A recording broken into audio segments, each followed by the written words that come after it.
No place for dirty money in Britain, says David Cameron.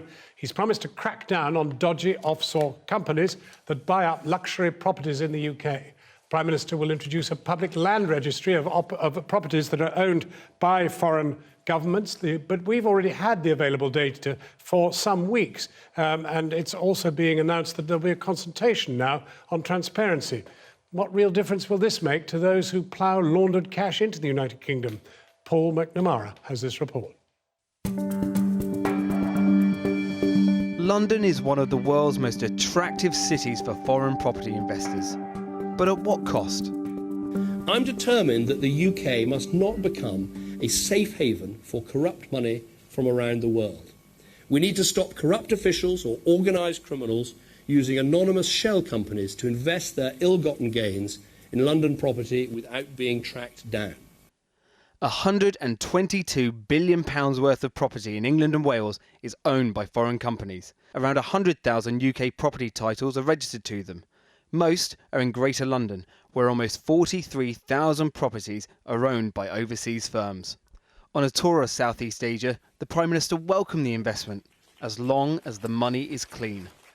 There is no place for dirty money in Britain. Indeed, there should be no place for dirty money anywhere. That is my message to foreign fraudsters. London is not a place to stash your dodgy cash. What do I do? This is what I'm going to talk to you about. I'm a Russian government minister. This month, the Channel 4 documentary team went undercover and discovered just how easy it is to buy property in London, no questions asked. Can it be bought quickly? You could do it in a day. Everything's ready to go. Wow, in a day. Fantastic. Well, only one more small problem. We need to do it discreetly. OK, we can do that. James Ibori is a former Nigerian governor. He was jailed in 2012 for laundering £50 million while in office, but not before buying a mansion in North London for more than £2 million in cash, among other toys. After a year poring over property data, anti-corruption campaigner Global Witness says it's uncovered many more examples. The presence of corrupt money in London's property market is a bad thing for a lot of people. It props up corrupt regimes overseas and means that a lot of people are stuck in poverty and violence and don't have access to things like education. And here in the UK, it's a big problem. You've had the head of the National Crime Agency say just this weekend that there's a direct link between this and London house prices. It's also bad for national security and it's bad economically for the UK. So what's the Prime Minister actually proposing? Well, the first real commitment is that this autumn, data will be released on which foreign companies own property in England and Wales.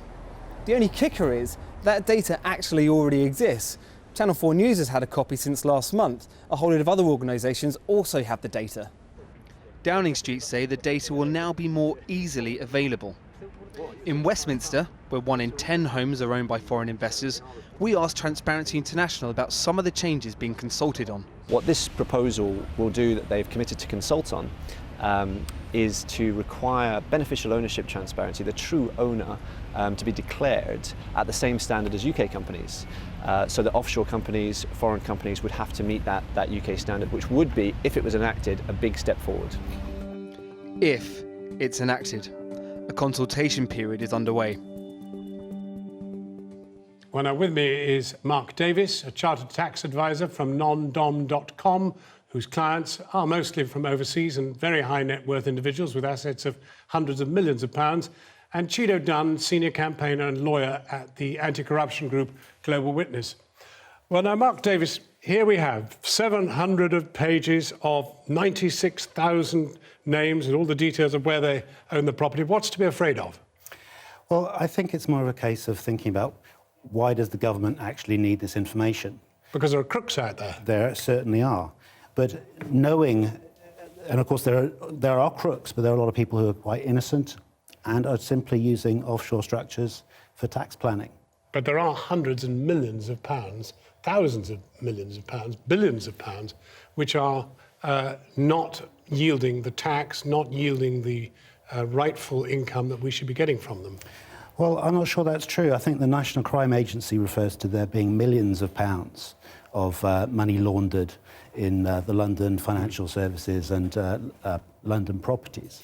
And if you put it into context, there's over £122 billion in property. Small beer, then, it's not a problem. It's definitely a problem. The exact figures are very difficult to know because the problem is so hidden and it's so secret. The estimates given on what we currently know, the London police have basically said the last 10 years, £180 million of property has been investigated. But that's just the tip of the iceberg. A lot more exists. And what these new measures will do is help identify where the corrupt money is right now and will stop corrupt money from coming in the future. But that is surely the key. And anybody who's law-abiding is not going to mind people knowing that they are law-abiding. Well, I still think that's a mistake. I think we should look at why are we not finding the people who are not law-abiding. We already have anti-money But if everybody isn't provisions. registered, you have no way of really deciding how to go for it. No, that's not the case.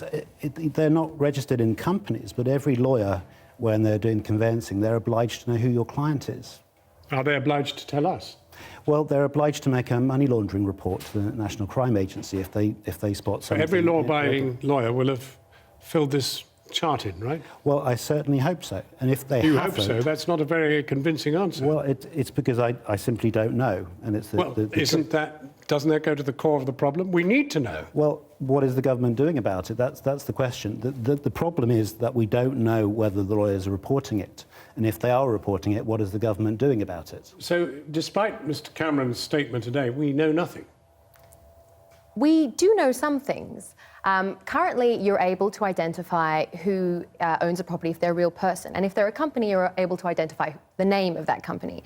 The problem is you're not currently able to know who the real people are behind that company. And the issue with that is this. People can still use offshore companies and the like to structure their investments, to benefit from things like inheritance tax and capital gains tax. But the people who are hiding for a reason, for a criminal reason, will no longer be able to hide, or will have to look for more ingenious, more expensive and more risky ways to hide their stolen money. That is a fair point. It's a fair point, but I think you'll find that people who want to obey the rules will do that.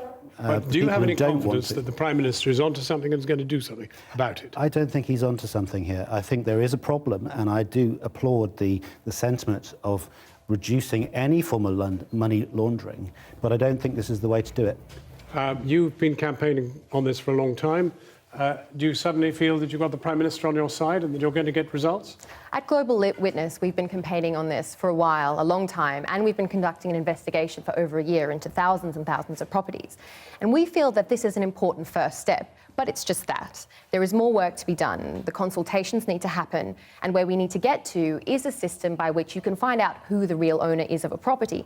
And then on top of that, you need to have law enforcement that's empowered to investigate those properties, and you need to have a way of verifying that the information is true and remains accurate throughout length of time. Tudor Dunn, Mark Davies, thank you both very much indeed for coming in. Thank you. Kathy.